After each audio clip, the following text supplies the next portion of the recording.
তো চলো এমন দারুণ স্বাদের একটা ঘুগনি আজ বাড়িতেই বানাবো। তো দেখতে থাকো রেসিপিটা কেমন হলো অবশ্যই জানিও আমাকে।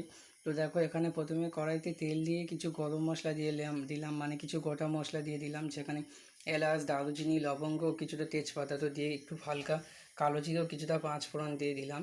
তো দেওয়ার পর দেখো সেটাকে একটু ভালো করে ভেজে নিতে হবে। ভেজে নেওয়ার পর দেখো এখানে কিছুটা কুচনো পেঁয়াজ দিয়ে দেবো। তো বেশ কিছুটা কুচি কুচি পেঁয়াজ দিয়ে আমি এমনভাবে কুটে নিয়েছিলাম, তো তোমরা যেভাবে কাটো সেভাবে কেটে নিও। তো কেটে নেওয়ার পর দেখো এখানে আদা রসুনের পেস্টটা দিয়ে দেবো। তো তারপর আদা রসুন দেওয়ার পর কিছুক্ষণ ভালো করে এখানে নাড়তে হবে। তো দেখো তারপর যখন তেলটা ছেড়ে ছেড়ে দেবে তো তারপরে একটা মশলা দিয়ে দেবো, মানে লবণ, লঙ্কা ও হলুদের গুঁড়ো ও কিছুটা চিনি দিয়ে ভালো করে এভাবে নেড়ে যখন তেল ছেড়ে দেবে তো তারপর দিয়ে দেবো কেটে পরিষ্কার করে রাখা আলুগুলো। তো কেটে পরিষ্কার করে রাখা আলুগুলো দিয়ে একটু ভালো করে এভাবে নাড়তে হবে। তো কিছুক্ষণ নেড়ে নেড়ে কিছুটা ভেজে নিতে হবে। তো তারপর দেখো এখানে হলুদ দিয়ে সিদ্ধ করে রাখা মটরটা দিয়ে দেবো।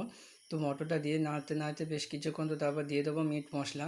তো এখানে মিট মশলাটা দিয়ে দেওয়ার পর ভালো করে কিছুক্ষণ কষতে থাকবো। তো বেশ কিছুক্ষণ কষে নিতে হবে। তো তারপর কষে নেওয়ার পর দেখা পাচ্ছে এখানে পরিমাণ মতন জলটা দিয়ে দেবো। তো পরিমাণ মতন এখানে জল দিয়ে বেশ কিছুক্ষণ ফুটে নিলে রেডি আমাদের ঘুগনি। তো এভাবে বানিয়ে দেখো দারুণ খেতে হয়।